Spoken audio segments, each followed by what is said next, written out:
run our project. Npm run dev. Okay, so now the project will start running. uh, if I go here in my localhost 3000, yes, the project is running here, as you can see. Let me remove everything from our pages file.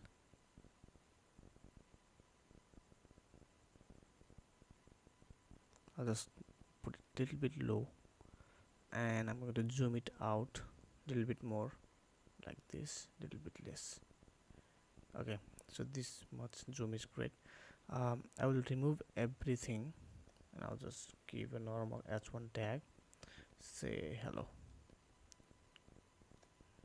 Okay, now if I go out here, you can see the hello is right here from our pages file, right?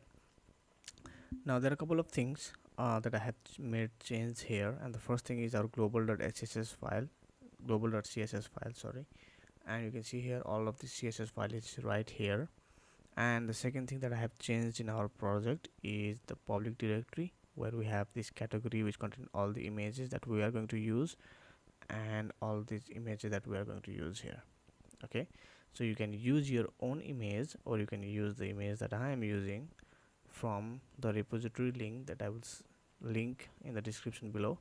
So in that repository you will find this app directory, and here inside global.css you will see all the global CSS code, which I'm not going to write by myself. You can just copy and paste from here and use it.